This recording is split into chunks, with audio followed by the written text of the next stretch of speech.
at least a millennial that is going to help you understand this before you start putting some serious money in it. But definitely, man, it's worth the time. It's worth the investment. If you start looking at some of the hedge funds right now, hedge funds are going heavy on investing in NFTs.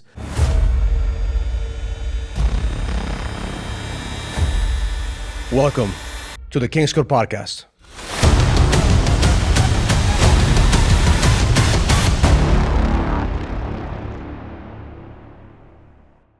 All right, so welcome to the King's Code Podcast. My name is Raul Villacis, and I have here today a special guest.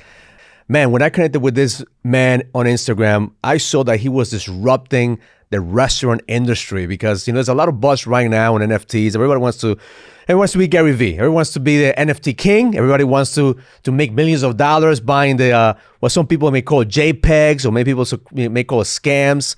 I'm a believer in NFTs. I'm an early adopter in different things, and my son, who's 16 years old, he's always putting me on different things. So when I started buying NFTs and I started looking at the culture, I started following a bunch of people, and I started following Andy Nguyen. And man, I want him to come into this podcast and just throw some insights on how you could actually not just get involved in NFTs, but disrupt also different industries using NFTs. So without further ado, let's welcome Andy Nguyen to the podcast. Andy, welcome to the King's Code, brother. Thanks for having me. No, appreciate it. Definitely a lot of exciting times in this Web3 world right now. So yeah.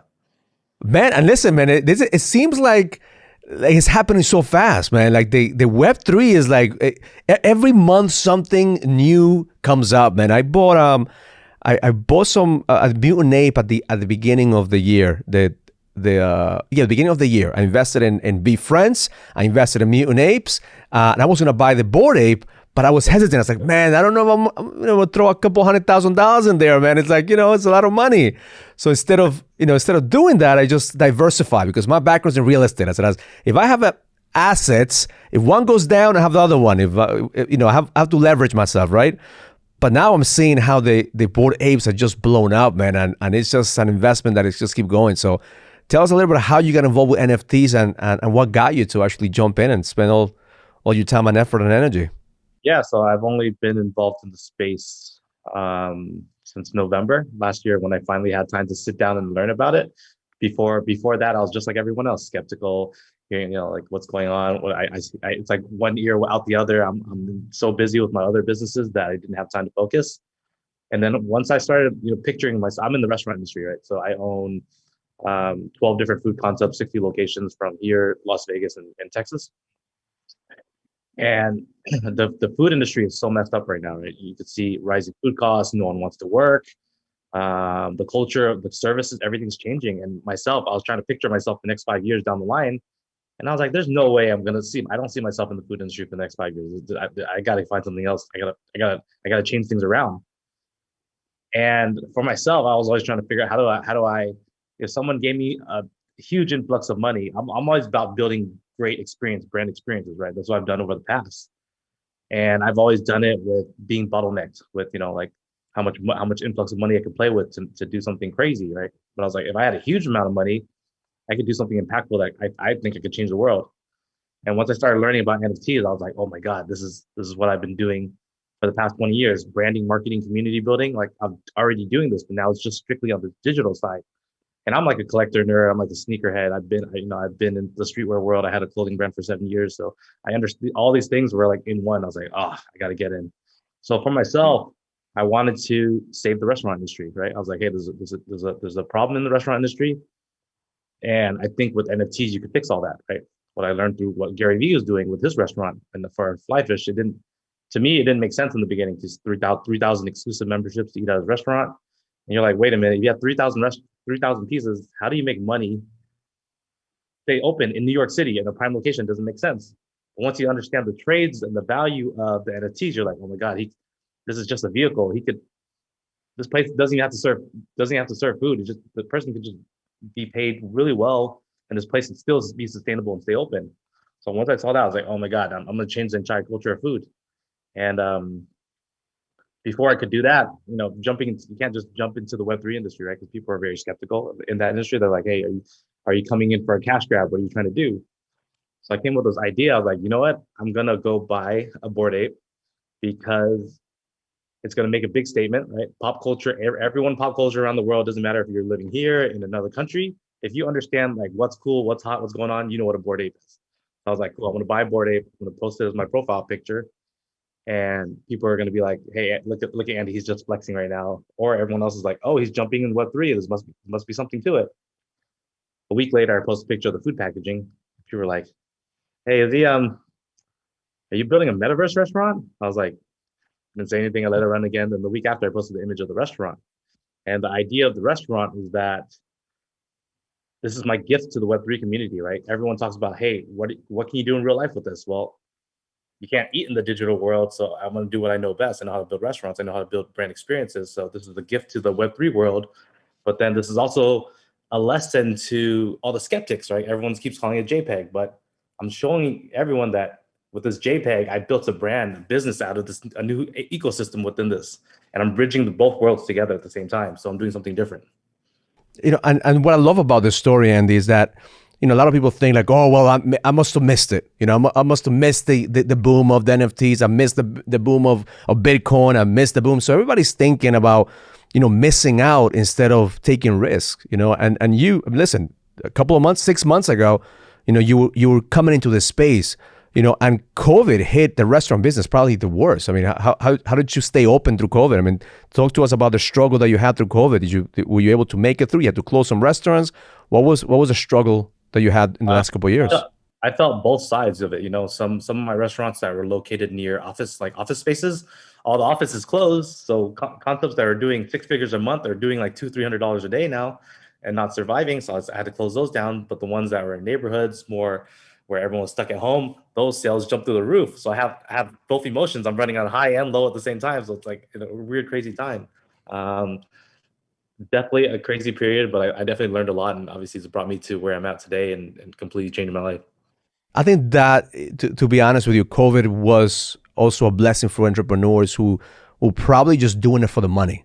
You know what I mean? It's like we're probably just running around doing the same things. And unless something as catastrophic as the pandemic happened, you and I probably would not have been thinking outside the box, right? We were forced to adapt, adjust, and execute. We're forced to start looking at, and really what the pandemic did for, at least for me, was to help me see what's important.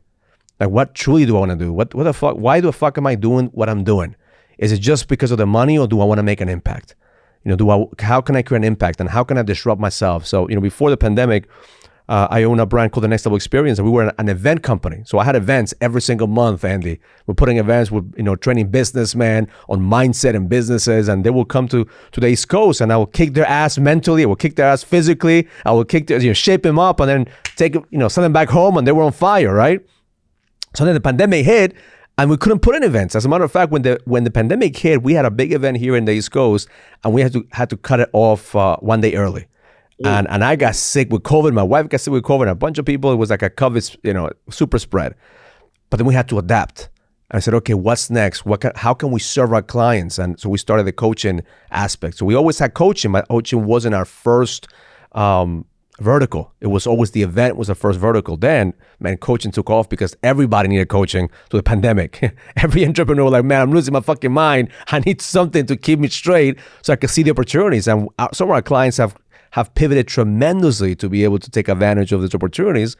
So I believe that's what the pandemic has done, is really disrupt the way that we operate in business, so we could see the opportunities, so we could see what can we do, what's the impact. So now the pandemic hit, you lost some money there, you kind of had some businesses.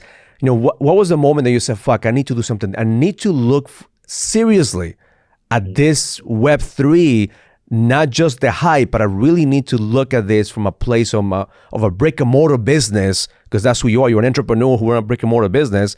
What was the moment that you said, man, I need to do this. I need to start looking at deeper. What happened? Once December happened, and I really understood what NFTs could do besides just people flipping it and making building it through media hype. I understood the power of the endless possibilities, right? Of tying utility, community building, storytelling, like marketing, all of it in one. And I was like, this is my life already. I've already been doing this, but now this is to scale in the level of impact that I've never seen before, right? The speed of impact. The money is great, right? In Web3, but the level and speed of impact, you've never seen it in your lifetime before this, right? I think that's where it is. That's what attracted me to NFTs, and it was the community. Gary talks about community building, right? I'm big on the culture, like I call it the edge culture. Like, so my clients, like, we have the edge culture. What does the edge mean? Having the energy, the determination to be guided to execute, right? As a man, we need to have that edge culture to become a category king. We need to make sure that we bring in value, right? So I've never seen a community spread out so fast as the NFT community. And that's what I believe, that the future is in the Web3, not just because of the technology, but because it allows people to come together to a cause. So talk to us about the Bored Ape, because you could have gone, different. Why did you choose the Bored Ape? Because I know that you could have bought probably CryptoPunks, you could have done, Cool Cats, you probably would have done other projects out there and that were not like. So why Bored Ape? I think understanding how Bored Ape was pushing that the IP usage was open. And me understanding IP before, I've already done collaborations with Hello Kitty. I work with Nickelodeon, Cartoon Network, a bunch of different brands. So like understanding IP, no one understands it better than me, right? And how to bring into a collaborative brand experience. So once I figured that out, I was like, bingo, I know exactly what to do with this. These apes are the perfect character, perfect catalyst for it, and I'm going to put it into this project and see what happens. And definitely did not expect the wave of news to go the way it did. But it's definitely the talk of Web3 right now. So let me bring it back, because some of my audiences are boomers. All right, so a lot of the guys are like, what the fuck are you talking? What's an NFT, right? So I just realized that we have to really explain. If you don't know what an NFT is, you really have to start doing some homework. But the bottom line, NFT is it's a contract. It's a contract in a digital world, right? So you actually are buying a contract. Now the contract could be a picture, it could be a frame, it could be something that has a blueprint, right? So one of the reasons that I believe, Andy, that you chose the Bored Ape contract, the Bored Ape project, is because they have a roadmap. So if anybody's listening to this podcast right now, it is not just picking an NFT and just hoping you're gonna win the lottery. You have to do your homework. Now more than ever, looking at the blueprint, the roadmap of where the project is going. When I started buying NFTs, Andy, I started just buying through hype. Like, I missed out on the VFriends when they first came out, because I'm thinking I've paid Gary thousands of dollars for consulting and different things. But when he came out with that, I didn't understand it. It was too complicated for me to download my MetaMask, to connect with a wallet, and I felt like it's too much work. You know what? I'll do it later, right?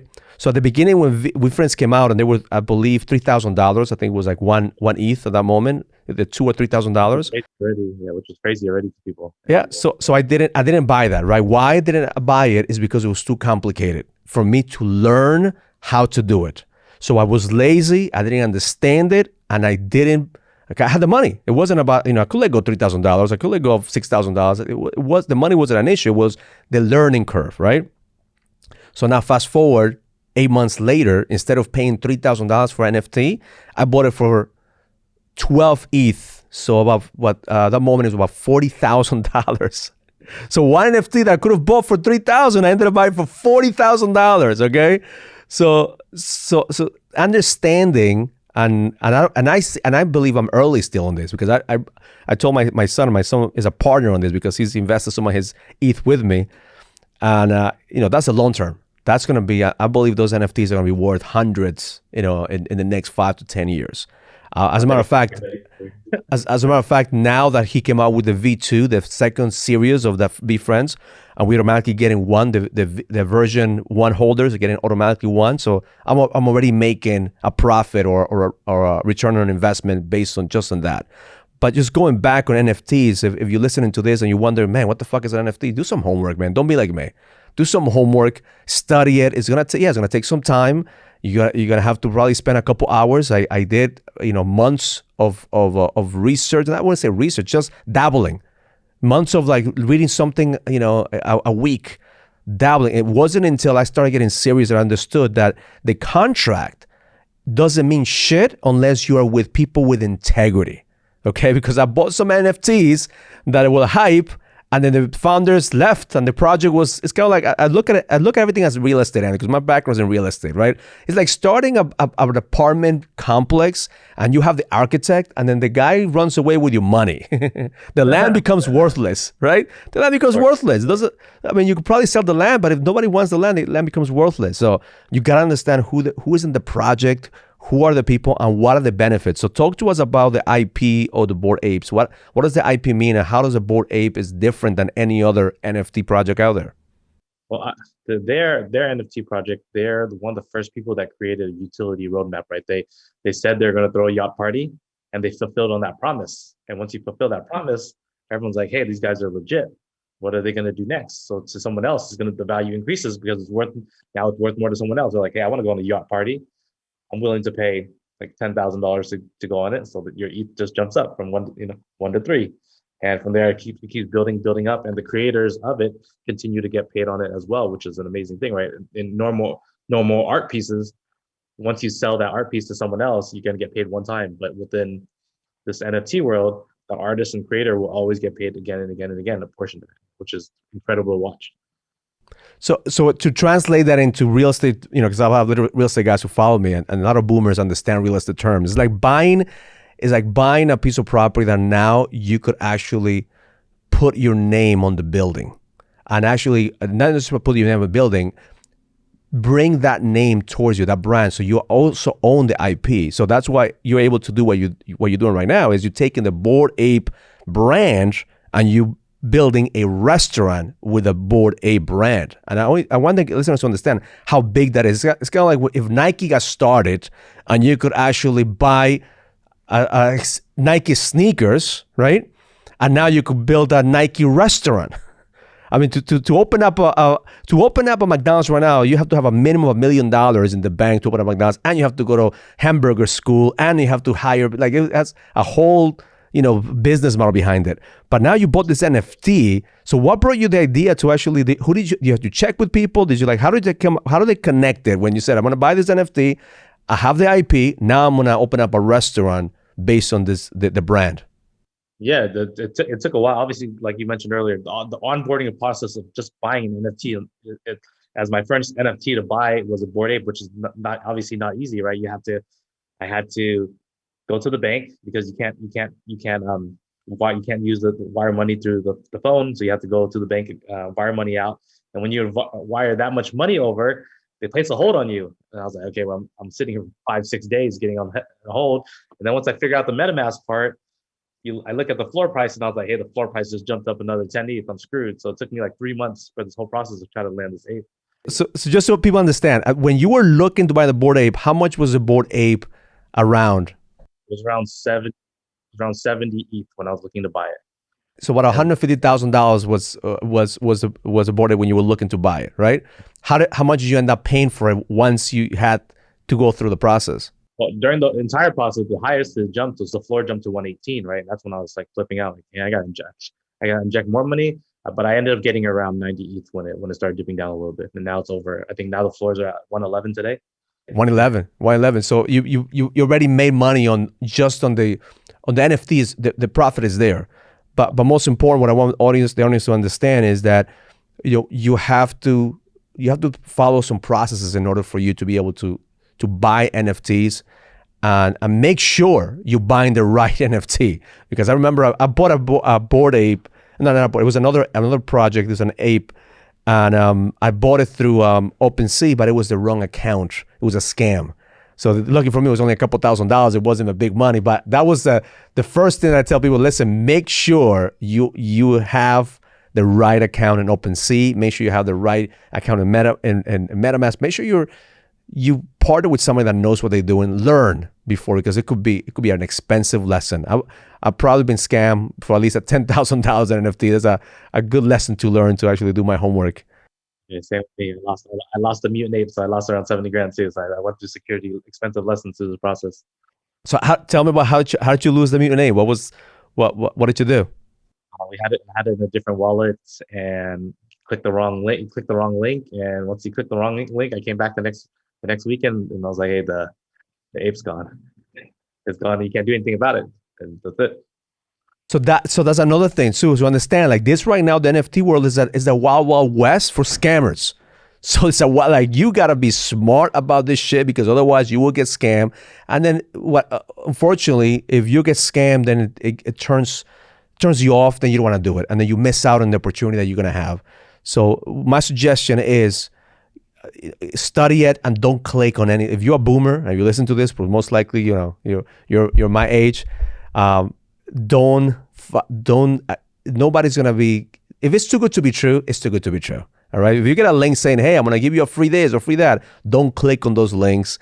Make sure you have somebody that is at least a millennial that is gonna help you understand this before you start putting some serious money in it. But definitely, man, is worth the time, is worth the investment. If you start looking at some of the hedge funds right now, hedge funds are going heavy on investing in NFTs. What's the parent company for the Bored Ape Club? The Yuga Labs. Yes, they just raised $500 million, and they bought CryptoPunks, and they bought a couple other projects. So they're the biggest ones right now. Yeah, they do. They're running the game right now. They're running the game. So now is the time for you to start really, if you're listening to this, to start getting more involved in NFTs, to start getting more educated about NFTs. My son and I we're going to Gary Vee's conference. That's why I bought the V Friends to get into the conference. So we're looking forward on that. So now you have your opening of your restaurant, right? So now you bought the Bored Ape. You took the chance. You got the money in. Now you have to put money into your restaurant right now. Did you rebrand your restaurant? So walk through that project. Talk to us about that project. Last year, I acquired a space in Long Beach, intended to be a different restaurant. And when I came up with the idea, I kind of froze. I told everyone, stop what you're doing. Like, do not continue what we're doing. I have this idea. This is what we're going to do. We're going to utilize this IP, and we're going to be the first guys to make an NFT-themed restaurant. So we paused everything, and then we've been working at it for the last few weeks of getting the store ready for this weekend. That's awesome. And then so thanks to that, you already have like contracts. I think I saw on your Instagram page, you have Bun B as a partner. Was that before or that happened after you decided to do the NFT restaurant? But Bun B and I started a burger concept last year. So we didn't want to start a new burger brand. So this burger brand is powered by our Chill Burgers, concept that we do in Houston, Texas. Got it. So you already had that. So this strengthened the brand. So you already had a brand that you were building. So there's strength of brand. So now you have an ecosystem. Now you have a community that's behind it. So now what are you giving to NFT holders? So there was some advertisement that what's the benefit for an NFT holder to actually go to your restaurant? Yeah. So for Bored Ape holders, on the opening day, they'll all get a free meal. If you own a mutant, you'll all get a free burger like yourself. We're also doing giveaways, like t-shirt giveaways. We have performances outside. We have face painting, balloon animals. We're doing a lot of fun little things outside, and we're doing POAPs so people can make sure they check in, show that they're there. Along the way, we're gonna also collaborate with other NFT holders with possibly their apes, and hopefully do special packaging for them too. I got some packaging right here that we did, but we might be doing their characters later on too with other holders. So that's very important to understand because for people who listening to this, NFT, if you buy most NFTs, if you buy, you could print them and you could say, hey, I own this, and it's a digital contract, and you own the art, or you own the whatever the NFT is. But with Bored Apes, is this the only project that you know of, Andy, that actually allows you to use that and own it, to build T-shirts, to restaurants, to actually own the right for that particular art? Is this the only one, or any other projects who? There are a lot of other brands that are doing it right now too. Some have more limitations on it, but a lot of the brands are actually offering it. CryptoPunks, obviously, when they got acquired by Yuga Labs, they're offering it out now too. I think some of the brands you have to pitch it to the community and they vote. It goes through it out. I think that's a smart move, as allows the community to also not necessarily doing it to monetize it. You're actually monetizing the brand, but also to have the freedom to use it and to create merch, to be able to have the freedom to rep the brand and receive more benefits around it as well. So it's a smart move, man. It's a smart move. Listen, man, I think that this is an amazing thing. I'm going to be looking at this closely, man, to see how your success is. I'm no doubt, man, you're going to be successful in this restaurant, and it's probably going to be one of many. Like I'm looking forward to see what the next location is, and as the community. I mean, I just heard. I don't know if you know this. Yesterday, Brady just bought a Bored Ape as well. So Madonna bought a Bored Ape, man. So like, listen, at this moment, we're gonna be running the Planet of the Apes in the next by 2025. It's gonna be a big Planet of the Apes going on.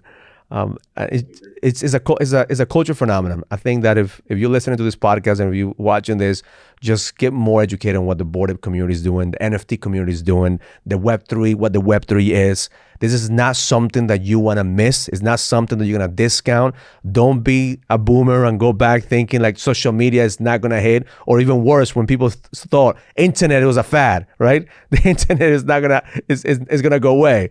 Like, what would you say to people right now that are sitting on the sidelines about NFTs, sitting on the sidelines about Web3, and they think, hey, listen, I don't have the time. I don't have the energy. What would you say to them? Like, do your research, watch. If you guys are scared, watch what I'm doing, right? I have a track record of hopping industries and making impact. So if I'm jumping in this, and my peers, just like Gary Vee and Bobby Hundreds, are jumping into it, those guys have super strong track records. There's a reason why we're all hopping in. And like you said, if Tom Brady's buying a Bored Ape, that guy's super vanilla. So if he's buying it, there's something to it. So you need to jump in. And listen, at the same time, what I want to commend you on is like you are jumping in, you're using your industry experience and jumping in, not necessarily just saying, hey, I'm gonna sell t-shirts, you sell. No, you're using your experience and what you know, and you merging into the NFT world. And that's what I want people to understand, that it's not that you have to reinvent the wheel on learn something new. Use what you have. Use what you have. Like, I'm excited. I'm gonna build a compound. I'm gonna call it the Edge Compound, where we're gonna have trainings. The metaverse for me is exciting because I do trainings, I do mindset trainings, and I can't wait to do an event in the metaverse, because actually it allows me to have more people, allows me to have more experiences, and the limit is only the imagination. That's what we understand. Like, the moment that you open up this restaurant in the metaverse, and this is gonna be crazy, because now the same people that could. Yes, they're going to be able to go to the physical location, but then when they go into the metaverse, they're going to be able to have a different experience. So, and it's all about experiences. People buy on experiences. They will remember how you made them feel, not necessarily what you did for them. So I'm excited, brother. I'm excited for you. So where can they find you? So give us some. We have the website. You have I want to put your IG link in this video as well. But where can they find you? Yeah, find me on my personal Instagram at Andy Nguyen, and on our Bored and Hungry is at just Bored and Hungry. Awesome. Where's the restaurant? Where's the restaurant that you opening up? We're located in Long Beach. Grand opening this Saturday. It's definitely gonna make history. It's something different, unique. A lot of Web3 is gonna show up, but we hope a lot of normies that don't understand the industry come out, and if they're still skeptical, at least come out and enjoy a good burger and learn more there. Listen, if you don't like NFTs, at least go check out restaurants to eat some burgers. I'm sure you like burgers, man. I can't wait. Next time I'm in California, brother, I want to check you out. We're going to talk shop, man. We're going to talk more about burgers and NFTs, because my favorite in the summer, my thing is grilling. I grill the meanest burger, man. So I want to see if maybe I could pitch you my recipe, my burger recipe for your joint. Let's do it. I'm ready. Awesome, brother. Appreciate you being here, brother. Thank you.